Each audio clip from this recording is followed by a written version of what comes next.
orang yang dicintai disebut dengan mahbub. Mahbubun. Ya, orang yang mencintai disebut dengan muhibbun. Kalau kita ingin satukan keduanya, mencintai dan dicintai, maka kalimatnya berubah menjadi habibun. Habib, orang yang dicintai. Bismillahirrahmanirrahim. Assalamualaikum warahmatullahi wabarakatuh. Alhamdulillah, wassalatu wassalamu ala rasulillah wa ala alihi wa sahbihi wa man wala wa ba'du. Saudara-saudariku, terdapat satu keterangan yang sangat menarik di dalam kitab Al-Kasyaf, ya, karya Al-Imam Zamakhsyari atau Mahmud bin Umar Az-Zamakhsyari Al-Khawarizmi. Kitabnya Al-Kasyaf an Haqa'iqit Tanzil wa Ayunil Aqawil fi Wujuh At-Ta'wil, atau sangat populer dengan sebutan Al-Kasyaf, di jilid yang keempat di halaman 297. Keterangan terkait dengan tafsir pembuka surah An-Najm, surah ke-53 urutan dalam mushaf Al-Quran, ketika menguraikan tentang pembuka di ayat Wan Najmi Idza Hawa, ayat pertama di surah ke-53 surah An-Najm. Dari sekian banyak pendapat, terkhusus 3 pendapat populer di kalangan para ulama tentang Wan Najmi Idza Hawa, ada yang menafsirkan dengan bintang Thuraya atau kejora, ada yang menafsirkan dengan tetumbuhan yang mulai jatuh, ada pula yang menafsirkan dengan turunnya Al-Quran secara bertahap. Namun demikian, ada keterangan yang sangat menarik yang diungkap oleh Al-Imam Az-Zamakhsyari dalam kitabnya ini. Mari coba kita simak dan kita bacakan bersama. Bismillahirrahmanirrahim. Wa an Urwah ibn Zubair radhiyallahu ta'ala anhu, ya, dari Urwah bin Zubair, semoga Allah meridai beliau. Beliau menyampaikan anna Utbah ibni Abi Lahab, bahwa Utbah bin Abi Lahab, Utbah ini satu di antara putranya Abu Lahab. Ya, jadi Abu Lahab itu punya putra, ada yang bernama Utbah, ada yang bernama Utaibah. Dan keduanya, ya, pra-Islam pernah menikah dengan 2 putri Rasulullah SAW.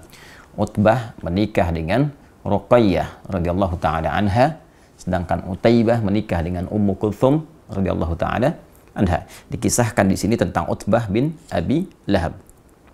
Wa kanat tahtahu bintu Rasulillah sallallahu alaihi wasallam. Diterangkan seperti apa yang saya tadi utarakan. Nah, sedangkan Utbah ini adalah suami dari putri ya Rasulullah SAW, yaitu Ruqayyah radhiyallahu ta'ala anha, Sayyidah Ruqayyah. Aradal khuruja ila Syam. Satu kali Utbah ini hendak bepergian ke Syam. Ya, Syam itu wilayah yang cukup besar sekarang, setidaknya mencakup 4 negara. Ya, jadi sekarang itu ada Syria, ya, di Syam, kemudian Libanon, kemudian ada Palestina dan Yordania. Jadi wilayah Syam. Satu kali Utbah hendak keluar, ya, menuju Syam. Faqala la'atiyanna Muhammadan sallallahu alaihi wasallam fala'udhiyannahu. Ya, aku pasti akan datangi dulu, ya, Muhammad sallallahu alaihi wasallam, dan aku pastikan fala'udhiyannahu, aku akan menyakitinya dulu.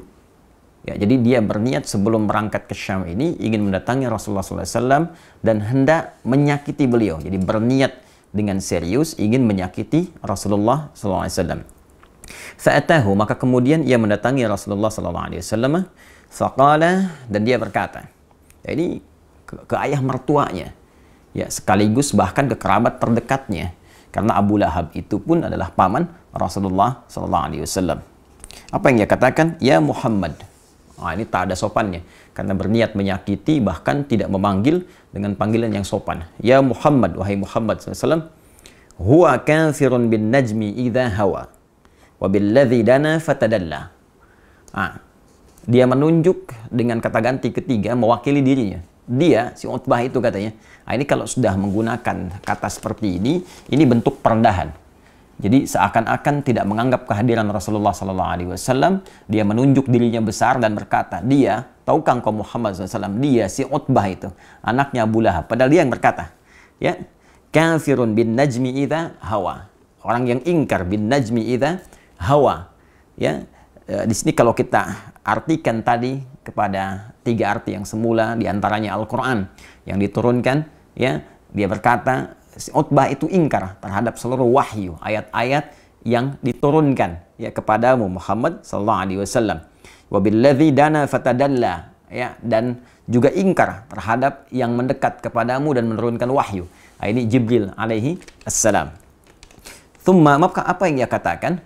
Pertama, dia mengungkapkan pengingkarannya terhadap risalah dan nubuwah Rasulullah sallallahu alaihi wasallam dengan bahasa yang sangat kasar. Kemudian thumma tafala fi wajhi Rasulullah sallallahu alaihi wasallam. Waliyadzu billah. Kemudian ia meludah, ya, melecehkan wajah Rasulullah sallallahu alaihi wasallam, meludah di wajah Rasulullah sallallahu alaihi wasallam, wa radda alaihi ibnatahu wa talaqaha. Kemudian mengembalikan dengan kasar putri Rasulullah SAW, Sayyidah Ruqayyah, dan menalaknya langsung di hadapan Nabi. Anda bayangkan, datang kepada Rasulullah ya, dengan kalimat yang kasar, dengan pengingkaran yang tegas, meludahi wajah Nabi, dan merendahkan putri Rasulullah SAW, dikembalikan kepada ayahandanya dengan cara yang sangat tidak terhormat. Ya. Maka apa yang terjadi? Faqala Rasulullah SAW, maka Nabi pun langsung ya bersabda SAW, merespon apa yang diperlakukan oleh Utbah kepada beliau SAW dengan satu kalimat yang singkat dan padat. Allahumma sallit alaihi kalban min kilabik. Ya Allah, mohon kirimkan ya anjing di antara anjing yang paling ganas milikmu ya untuk menghancurkan Utbah ini. Jadi salit itu bukan cuma datang, tapi menghancurkan, merobek tanpa sisa. Ya, ini kalimat yang sangat jarang diungkapkan Nabi Sallallahu Alaihi Wasallam. Anda bisa saksikan bahwa Nabi pun pernah datang ke Taif dalam sejarah, ya, berdakwah. Beliau sampai dilempari, sampai berdarah-darah. Tapi ketika diminta oleh malaikat untuk bermohon kepada Allah agar penduduk Taif diazab oleh Allah, apa yang Nabi katakan? Ya, jangan lakukan. Fa'innahum qaumun la ya'lamun. Mereka belum tahu saja, mereka belum mengerti. Boleh jadi kelak di tempat ini akan tiba orang-orang beriman, akan datang kalangan lelaki, perempuan, besar, kecil, dan mereka mungkin akan beriman kepada Allah dan Rasulnya. Tapi yang paling menarik, di kasus ini Rasulullah tidak banyak berkata, tidak banyak berungkap, bahkan langsung bermohon kepada Allah untuk mengirimkan hukuman yang pantas bagi Utbah bin Abi Lahab. Saya ingin teruskan dulu bagaimana kisah selanjutnya, nanti kita akan ambil kesimpulannya. Kemudian wa kana Abu Talib hadiran fawajima laha. Ya, dan pada saat itu ada paman Nabi SAW, yaitu Abu Talib, ya, menyaksikan peristiwa itu, fawajimalaha. Ya, ini diartikan di sini wajimala sakata wa dhaharatid dahsyah fi wajhi. Ya, beliau langsung terpaku, ya, sakata, kemudian sakata ini diiringi dengan dahsyah, terpaku, ya, terpaku kaget, ya. Jadi kalau Anda mendengar satu peristiwa seperti ada tersengat halilintar kalau penerjemahan sekarang, jadi beliau langsung terpaku, kaget, kan? Dan ada rasa yang sangat dahsyat, ya, terkaget-kaget di wajahnya, tanda kekhawatiran yang sangat dalam. Ya, waqala, kemudian beliau berkomentar, maka aghnaka ya ibn akhi an hadhihi ad-da'wah. Ya, kamu nggak akan mungkin lolos, wahai anak saudaraku, dari doanya Muhammad sallallahu alaihi wasallam. Jadi Abu Talib menyadari apa yang disampaikan Rasulullah SAW pasti terjadi. Ya, jadi saking kagetnya, karena ini beliau ini lembut. Rasulullah ini lembut, disakiti pada dirinya, kemudian juga ada yang melempari, menjahili, itu membalas dengan balasan yang sangat luar biasa beradab, sangat mulia. Tapi di kasus ini, itu Nabi sampai mengeluarkan kalimat doa yang sangat dahsyat, sehingga membuat keadaan Abu Talib terpaku. Ya, dan berkomentar, maka aghnaka ya ibn akhi an hadhihi ad-da'wah. Kamu tidak akan pernah lolos, wahai anak saudaraku, maksudnya ke Utbah bin Abi Lahab, dari doa yang disampaikan oleh Rasulullah SAW. Faraja'a Utbah ila abihi fa akhbarah. Maka Utbah pun pulang kembali, ya, menemui bapaknya dan mengabarkan apa yang telah terjadi. Ya, dia mengabarkan tindakannya dan respon Rasulullah sallallahu alaihi wasallam. Thumma kharaju ila Syam, kemudian mereka pun berangkat ke Syam. Ya, fanazzalu manzilan, ya, maka mereka singgah di satu tempat, di satu rumah kediaman, fa asyrafa alaihim rahibun minad dair.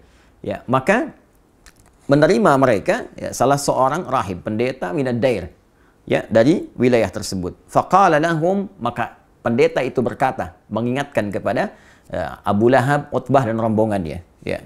Inna hadhihi ardun musbi'ah. Hati-hati. Tempat ini tempat yang tidak biasa, banyak binatang buas, ya. Ya, musbi'ah di sini ditafsirkan dzat as-siba' wa wuhush, ya, tempat yang banyak sekali hewan-hewan buasnya. Maka disampaikan oleh pendeta ini, di tempat ini hati-hati, banyak binatang buasnya. Ya, kemudian apa yang terjadi? Faqala Abu Lahab, maka Abu Lahab pada saat itu berkata li ashabihi, kepada kawan-kawannya, aghithuna ya ma'syara Quraisyin hadhil lailah. Ya, wahai orang-orang Quraisy yang ikut rombongan saat ini, tolong lindungi kami malam ini. Nah, jadi sebetulnya Abu Lahab pun dalam konteks ini, dia mengerti, menyadari tentang dahsyatnya doa Rasulullah SAW. Dan bila kita lihat urutan ini, ya, sampai ke level Abu Lahab pun sebetulnya meyakini risalah Nabi. Ya, dia mengakui ya Rasulullah itu orang yang benar, orang yang dibenarkan, risalahnya benar, hanya ya dorongan nafsu dunianya, dorongan mempertahankan kedudukannya, dorongan keduniaannya, ya, itu lebih tinggi yang dikerjai, dimanfaatkan oleh setan sehingga mengalahkan nilai-nilai kemuliaan dan kebeningan hatinya. Dan dia meyakini dengan doa Nabi sampai berkata, wahai ma'syara Quraisy, hei orang-orang Quraisy yang ikut rombongan ini, ya, tolong kami malam ini, lindungi kami. Ya. Apa yang dia katakan? Fa inni akhafu ala ibni da'wata Muhammadin SAW. Nah, ini buktinya. Ya, aku takut ini terjadi sesuatu kepada anakku akibat doanya Muhammad sallallahu alaihi wasallam. Fajama'u jimalahum wa anakhuha haulahum. Maka mereka pun mengumpulkan bahkan unta-unta mereka. Ya, lalu dibuat semacam perlindungan, ya, dikelilingkan. Jadi kalau kita ilustrasikan di sini Utbah, ya, Abu Lahab, kan, maka dikelilingkan ini, ya, seperti taman. Makanya kalimat setelahnya itu, ya, wa ahdaku ya bi Utbah. Kemudian mereka membentuk lingkaran seperti taman untuk Utbah. Ya, jadi mereka tidur, unta dikumpulkan, mereka sendiri mengelilingi Utbah bin Abi Lahab. Ya. Apa yang terjadi? Nah, ketika mereka tidur terlelap itu, semuanya tidur terlelap, Utbah berada di tengah-tengah, dikelilingi oleh orang-orang Quraisy kafilah dagang tadi yang akan berangkat ke Syam. Kemudian faja'al asadu, tiba kemudian datanglah singa yang sangat buas, ya. Yatashammamu wujuhahum, mulai mengidentifikasi, menciumi wajah-wajah mereka tuh. Datang singa, mereka sedang tidur pulas, kan? Tidak sadarkan diri, tak terasa apa yang ada di sekitaran, ya, kayak Anda, saya atau kita sedang tidur pulas, tak terasa apa yang terjadi. Nah, ini sampai singa datang pun tidak terasa, diciumi, ya, wajah-wajah mereka diidentifikasi, hatta daraba Utbah faqatalah, sampai dia menemukan Utbah bin Abi Lahab, maka dihancurkanlah, ya, sampai tewas, diterkam, dimangsa, dihancurkan oleh singa itu sampai dengan tewas. Nabi berdoa, Allahumma sallit alaihi kalban min kilabik, ya Allah, datangkan, ya, hancurkan, datangkan kepada orang ini, ya, anjing di antara anjing-anjing terganasmu. Ini kalimatnya juga kalimat dahsyat ini. Itulah doa Nabi sallallahu alaihi wasallam kepada Utbah bin Abi Lahab yang langsung dikabulkan oleh Allah Subhanahu wa taala dengan menghancurkan, menerkam diri Utbah hingga tewas dan hina di hadapan manusia pada saat itu, di hadapan Allah dan di hadapan Rasulullah sallallahu alaihi wasallam. Ada yang menarik di kisah ini, tatkala seorang pujangga yang sangat populer, dan pujangga ini adalah pujangga yang seringkali membela Nabi SAW dan menjadikan seluruh syair-syairnya, ya, syair-syair beliau untuk menegakkan panji Islam dan membela izzah Rasulullah SAW. Beliau adalah Hasan bin Thabit, ya, Hasan bin Thabit. Beliau berkata, ya, dalam salah satu syairnya, man yarji'ul 'ama ila ahlihi fama akilu sab'i birraji'i. Nah, jadi ketika terjadi peristiwa itu, beliau mengisahkan ya, orang-orang yang pergi ke Syam pada masa itu, kata beliau, semuanya pulang kecuali ada satu orang yang tidak kembali karena diterkam dan dihancurkan oleh binatang buas. Nah, yang ingin saya sampaikan teman-teman sekalian di kisah ini adalah hal yang tadi sempat saya singgung di pertengahan uraian kami, bahwa Nabi itu orang yang sangat pemaaf, orang yang sangat mulia, orang yang selalu mengesankan kebaikan walaupun dalam konteks merespon satu hal yang menyakitkan. Beliau pernah disakiti dengan lemparan batu di Taif, seperti tadi sempat saya sampaikan. Beliau banyak dicela, disebut tukang sihir, disebut tukang syair, disebut orang gila, sampai banyak turun pembelaan langsung dari Allah Subhanahu wa taala melalui ayat-ayat Al-Qur'an. Tapi secara pribadi, beliau tidak pernah kemudian membalas, merespon kepada para pencelaannya dengan respon yang kasar. Namun di kasus ini, beliau langsung berdoa kepada Allah untuk mengirimkan satu balasan langsung kepada orang yang menyakiti beliau pada saat itu. Dan yang paling menarik digarisbawahi, jangan kita lupakan bahwa yang disakiti pada saat itu bukan hanya fisik pribadi Nabi, tapi ada keterkaitan dengan belahan jiwa Rasulullah SAW, yaitu putri Rasulullah SAW, yaitu keturunan Rasulullah SAW. Jadi ternyata ada sementara ulama yang membaca peristiwa ini dengan satu pandangan yang sangat luas, dengan berkata bahwa Nabi SAW akan begitu peka dengan belahan jiwanya, akan begitu peka dengan keturunan dan keluarga besarnya. Jadi ketika ada yang menyakiti pribadi Nabi, Nabi bisa menahan. Nabi bahkan bisa mendoakan ya, dengan hal-hal yang baik, yang ia bisa kembali kepada nilai-nilai kebaikan jika orang itu berniat untuk berubah. Tapi ketika yang tersinggung ya dari sisi Nabi adalah terkait dengan putrinya, terkait dengan keturunannya, dan dilecehkan di hadapan Rasulullah SAW, maka muncullah nilai-nilai yang tadi telah kita dapatkan, respon yang tidak biasa. Sehingga dengan itu dapat terbaca ketika Allah Subhanahu wa taala menurunkan satu ayat di dalam surah Asy-Syura. Ya, surah Asy-Syura di ayat yang ke-23. Ya, seakan Allah mengetahui perasaan Nabi ini yang tidak ingin terganggu dengan keluarga besarnya. Ya, yang tidak ingin dinodai keturunan-keturunan beliau sallallahu alaihi wasallam, sampai Allah menurunkan satu ayat yang tidak biasa. Ya, perhatikan bagaimana Allah menyampaikan di ayat ini, surah ke-42, surah Asy-Syura di ayat yang ke-23. Dzalikal ladzi yubashshirullahu ibadahu alladzina amanu wa 'amilus shalihat.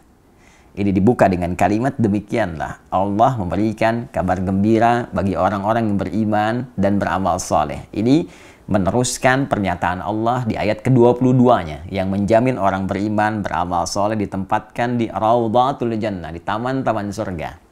Ya, namun setelah itu, perhatikan lanjutan ayatnya. Qul la as'alukum alaihi ajra. Ya, katakan Muhammad sallallahu alaihi wasallam kepada seluruh umatmu bahwa risalahku ini, dakwahku ini, aku sampaikan dengan tanpa mengharap imbalan apapun dari kalian. Aku tak berharap uang kalian, tak berharap harta kalian, tak berharap materi kalian.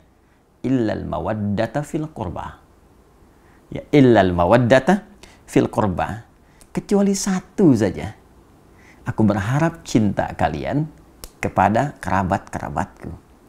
Illal mawaddata fil qurba, kecuali cinta dari kalian terhadap kerabat-kerabatku, terhadap hubungan kekerabatan denganku.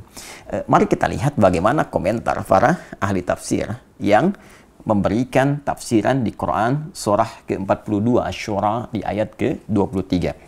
Kita lihat pertama misalnya di At-Tafsir Al-Kabir karya Al-Imam Al-Fakhrur Razi, ya. Ini ada di jilid ke-9. Ya, di jilid ke-9 kita ambil di halaman 595 dan 596. Ya. Nah, beliau memberikan penjelasan bahwa illal mawaddata fil qurba, yang dimaksud al-mawaddah fil qurba, kecintaan kepada kekerabatanku, beliau simpulkan itu ada 3. Ya, 3. 1, bisa umatnya, ya, seluruh umat beliau yang mengikuti seluruh tuntunan Rasulullah SAW dengan benar. Ya, mengerjakan segala perintah, meninggalkan segala larangan. Ya, kita bisa lihat di sini, ya, ada tafsiran demikian, kita bacakan. Nah, ini dia, ya. Fa in hamalnahu 'alal qarabah fahumul al, wa in hamalnahu 'alal ummah alladzina qabilu da'watahu fahum aidan al. Ya, jadi tafsiran pertama diartikan seluruh umat Rasulullah sallallahu alaihi wasallam yang mengikuti dakwah Nabi sallallahu alaihi wasallam, mencintai Rasulullah sallallahu alaihi wasallam, mengerjakan perintah-perintah Nabi, meninggalkan segala larangannya, maka mereka pun disebut dengan al, ya, keluarga besar Muhammad sallallahu alaihi wasallam dalam konteks pengikut dakwah dan risalah beliau. Ya, itu diikutkan pada firman Allah di Quran surah ketiga Ali Imran di ayat ke-31 di keumuman maknanya. Qul in kuntum tuhibbunallaha fattabi'uni yuhibbukumullah wa yaghfir lakum dzunubakum. Katakan Muhammad SAW, jika kalian semua umat-umat Muhammad SAW mencintai Allah, maka buktikan kecintaan itu, ya, dengan mengikuti tuntunan Rasulullah SAW. Ketika mengikuti tuntunan Rasulullah, maka dia dicintai oleh Allah seperti Allah mencintai Rasulullah SAW. Walaupun levelnya berbeda, tapi rasa cinta itu diturunkan. Karena Allah mencintai Rasulullah, mencintai pengikutnya, maka ada hubungan cinta yang menjalin kekerabatan antara Rasulullah dengan umatnya. Tafsiran 1. Tafsiran kedua diartikan pula dengan sahabat-sahabat Rasulullah SAW. Ya, ini terambil dari isyarat firman Allah, was-sabiqun as-sabiqun ulaikal muqarrabun. Ya, di surah Al-Waqiah, surah ke-56 ayat yang ke-10. Ya, was-sabiqun as-sabiqun, dan orang-orang terdahulu. Jadi jelas, was-sabiqun itu tafsir yang paling lebih mendekatinya, ya, bisa dikatakan lebih tepatnya itu kalangan para sahabat, ya, karena mereka disebut dengan as-sabiqunal awwalun, orang-orang pertama yang masuk Islam, ya, ada 40 orang, ya kan? Setelah itu sahabat-sahabat lain menyusul, was-sabiqunas sabiqun, ya, adapun golongan orang-orang yang awal-awal masuk Islam, golongan-golongan terdahulu, ya, ulaikal muqarrabun. Nah, merekalah yang kemudian didekatkan kepada Allah, didekatkan kepada Rasulullah SAW. Ini langsung penegasan dari Allah bahwa mereka termasuk muqarrabun, ya, orang-orang terdekat dengan Rasulullah SAW. Jadi yang kedua, Al-Imam Fakhrul Razi mengartikan illal mawaddata fil qurba. Qurba di sana dimasukkan sahabat-sahabat Rasulullah SAW. Nah, tapi yang paling menarik ada yang ketiga, dan ini menempati level yang tertinggi. Yaitu langsung keluarga besar keturunan Rasulullah SAW. Ya, baik, ya, semua tersambung dari Al-Hasan ataupun Al-Husain ridwanullahu alaihima, yang keduanya tentunya tersambung kepada Sayyidah Fatimah Az-Zahra, ya, putri Rasulullah SAW, istri dari sahabat mulia Ali bin Abi Thalib karramahullahu wajhah. Mari kita lihat teman-teman sekalian. Nah, di sini ada keterangan yang sangat menarik, ya. Warawa sahibul kasyaf, dan ini ada keterkaitan, ya. Pemilik tafsir al-Kasyaf Az-Zamakhsyari, ya, menyampaikan satu riwayat, ya, annahu lamma nazalat hadhil ayah, ya, tatkala turunnya ayat ini illal mawaddata fil qurba, ya, kemudian dikatakan kepada Rasulullah SAW, ya Rasulullah, wa ya Rasulullah, man qarabatuka haula'il ladzina wajabat alaina mawaddatuhum. Ditanyakan kepada Rasulullah ketika ayat ini turun, ya Rasulullah, siapakah yang dimaksud kerabatmu itu yang wajib bagi kami ini menyayangi mereka, mencintai mereka? Ya, maka apa jawab Nabi? Faqala, maka beliau berkata, yang dimaksud itu yang spesifik, ya. Faqala Ali wa Fatimah wa ibnahuma. Fathabata anna haula'il arba'ah aqarib an-nabi sallallahu alaihi wasallam. Ya, kata Nabi spesifik disebutkan, yang spesifik, ya, adalah Ali, Fatimah, dan putra dari keduanya. Dan tentunya ini mencakup keturunan-keturunan dari mereka. Jadi Nabi menempatkan keluarga besar beliau dalam konteks keturunan yang tersambung kepada beliau, itu di level pertama di al-mawaddah al-qurba, yang langsung memberikan jawaban kepada sahabat yang bertanya, siapa di antara ini ya mawaddah fil qurba, di antara kurba yang bagi kami wajib mencintai mereka, bagi kami harus menyayangi mereka, tidak boleh menyakiti mereka. Ya, maka dijawab oleh Nabi, di antara mereka itu level tertingginya adalah langsung keturunan dari Nabi Sallallahu Alaihi Wasallam melalui jalur Ali bin Abi Thalib, Fatimah Az-Zahra, Al-Hasan dan Al-Husain. Kemudian wa idza thabata hadza wajib an yakunu makhsusina bimazidit ta'zim wa yadullu alaihi wujuh. Maka Al-Imam Fakhr Razi ya mengomentari kalimat riwayat tadi mengatakan, maka dengan tetapnya keterangan ini yang tadi disampaikan dari jawaban Nabi Sallallahu Alaihi Wasallam, maka mereka ya keturunan Nabi langsung dari Ali, Fatimah, Al-Hasan, Al-Husain ini harus menempati porsi tertinggi ya dari nilai kasih, cinta, perhatian, tak boleh disakiti dari 3 golongan yang tadi disebutkan. Ya, keluarga keturunan langsung dari Nabi, kemudian sahabat-sahabat Rasulullah, nggak boleh nyakiti sahabat-sahabat Nabi, nggak boleh mencela sahabat Nabi, menyayangi keluarga Nabi, keturunan Nabi, sangat diutamakan, bagus. Tapi saat bersamaan mencela sahabat Nabi, mencela Abu Bakar As-Siddiq, ya, mencela Umar bin Khattab, itu pun ditentang oleh Nabi. Ya, jadi menyayangi semua dzawil qurba yang terkait dengan Rasulullah, ya, baik itu umatnya level terbawah, kemudian naik ke atas sahabat-sahabatnya, dan yang paling utama adalah garis keturunan Rasulullah Sallallahu Alaihi Wasallam. Bahkan, ya, Imam Fakhr Razi langsung mengomentari. Ya, bahkan ini kita bisa dapati beberapa petunjuk, kata beliau.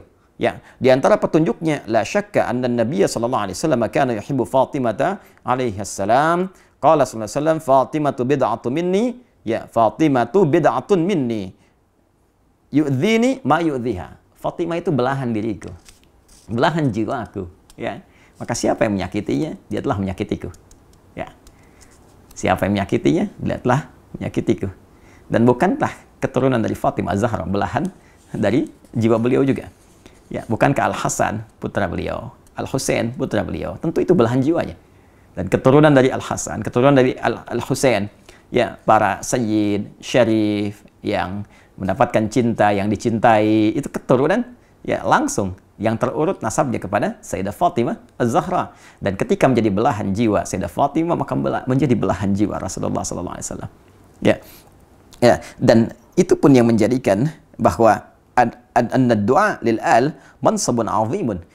Walidzalik ju'ila hadha ad-du'a khatimat at-tashahhud fi as-salah wa huwa qawluhu Allahumma shalli ala Muhammad wa ala ali Muhammad. Karena itulah saking tingginya derajat mencintai keluarga besar ini pada level yang pertama sampai dijadikan doa dalam tasyahud. Allahumma shalli ala Muhammad wa ala ali Muhammad. Nah, yang ingin saya sampaikan saudara-saudariku bahwa ayat ini adalah ayat yang merespon bagaimana rasa cinta Nabi Shallallahu Alaihi Wasallam pada kerabat-kerabat beliau. Ya, baik itu umatnya yang mengikuti tuntunan beliau, sahabat-sahabat yang menyayangi, melindungi, menjaga beliau, apalagi keluarga besar yang tersambung langsung dengan Rasulullah Shallallahu Alaihi Wasallam. Jadi bila kita punya keluarga saja kita jaga, kita sayangi, maka demikian Rasulullah menjaga, menyayangi keluarga besarnya, termasuk keturunan-keturunannya. Karena itulah di dalam bahasa Arab, orang yang dicintai disebut dengan mahbub. Mahbubun. Ya, orang yang mencintai disebut dengan muhibbun. Kalau kita ingin satukan keduanya, mencintai dan dicintai, maka kalimatnya berubah menjadi habibun. Habib, orang yang dicintai. Ya, orang yang sekaligus mencintai. Maka seringkali ya keturunan-keturunan Rasulullah itu disebut dengan habib untuk memberikan kesan bahwa keturunan-keturunan Nabi mesti menjaga nilai mawaddah yang diturunkan langsung oleh Rasulullah dengan banyak melahirkan cinta kasih pada sesama, baik dalam bentuk amar ma'ruf ataupun nahi mungkar. Dan saat yang bersamaan ada isyarat kepada kita untuk mencintai mereka, tidak menyakiti mereka, karena menyakiti mereka adalah juga menyakiti langsung kepada Rasulullah SAW.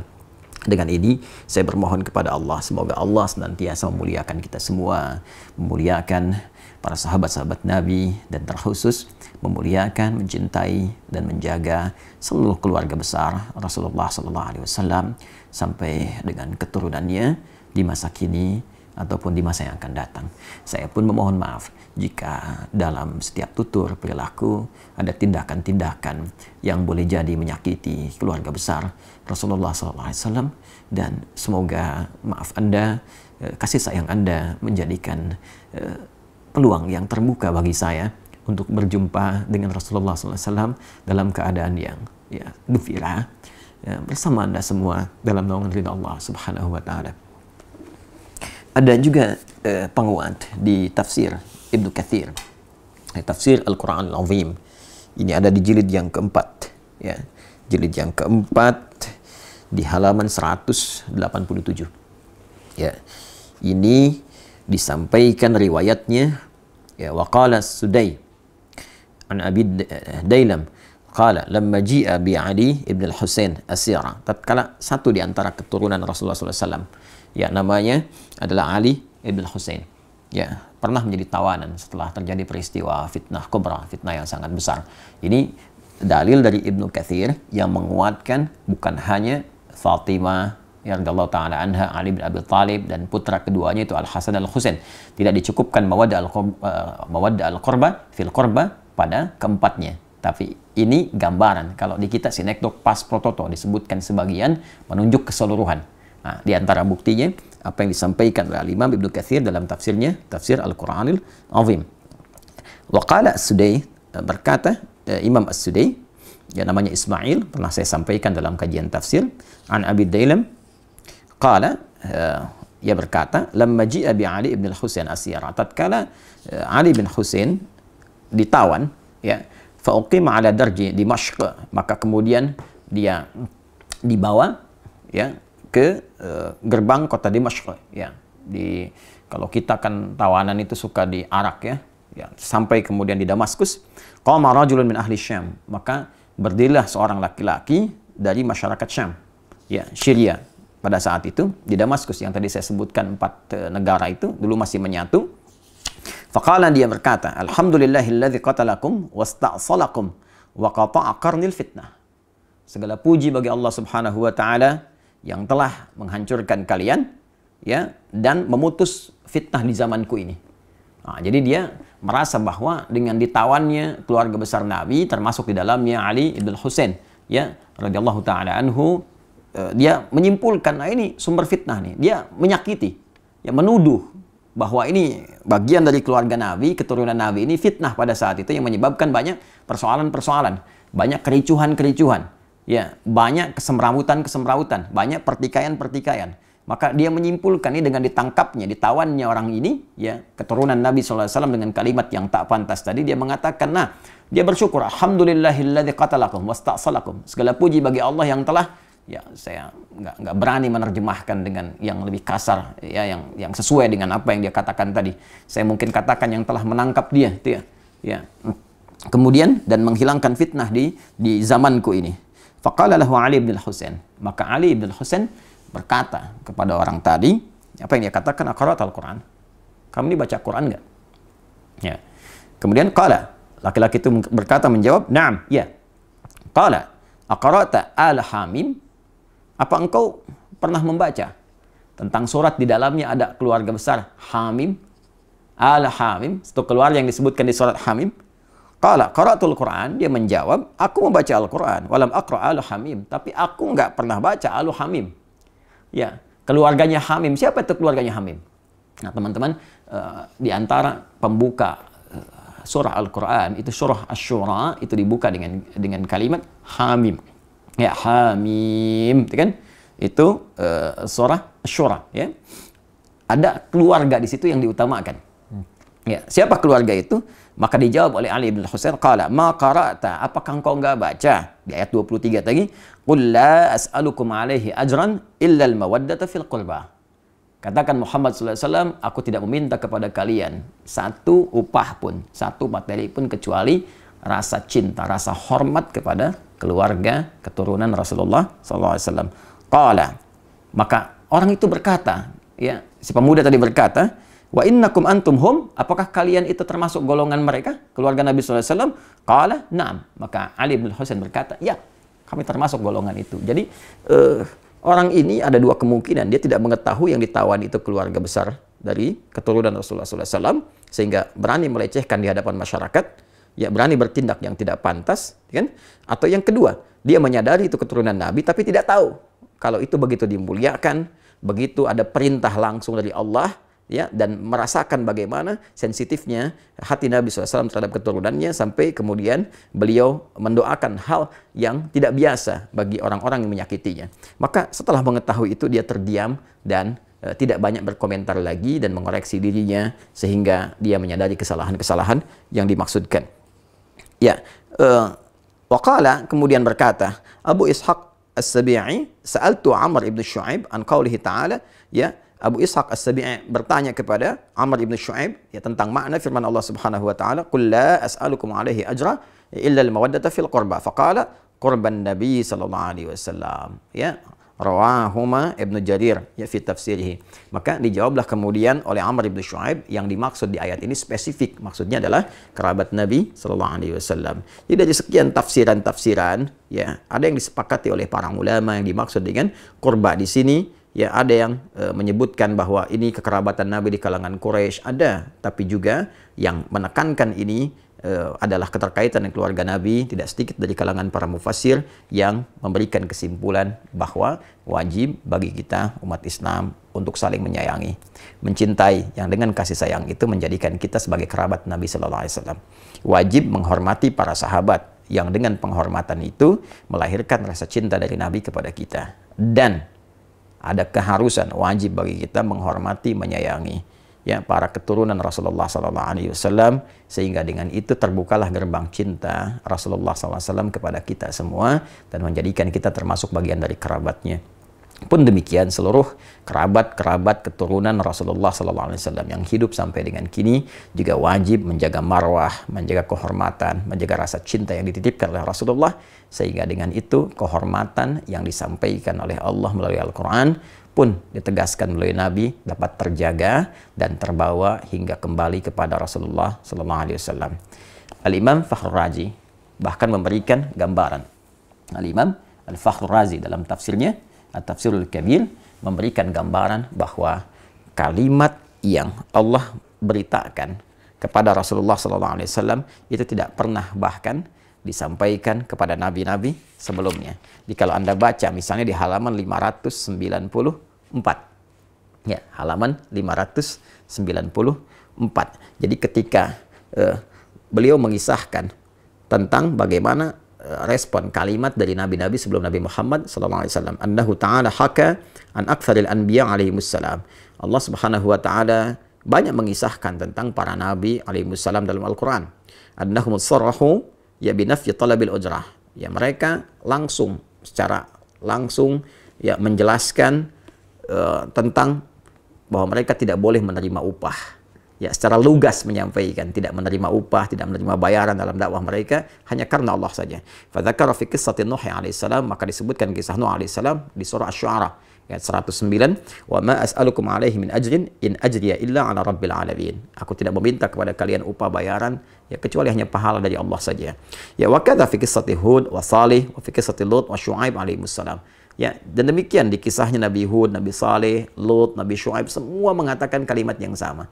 Tapi khusus untuk Rasulullah, Allah berikan satu kalimat, illal mawaddata fil qurba, kecuali rasa cinta terhadap kekerabatan yang tersambung pada Rasulullah. Semoga kita saling mencintai, sehingga dengan itu dicintai oleh Rasulullah, dicintai oleh Allah, dan mengumpulkan kita dalam suasana cinta di surga Allah yang penuh dengan kasih sayang. Adi Hidayat, Assalamualaikum warahmatullahi wabarakatuh.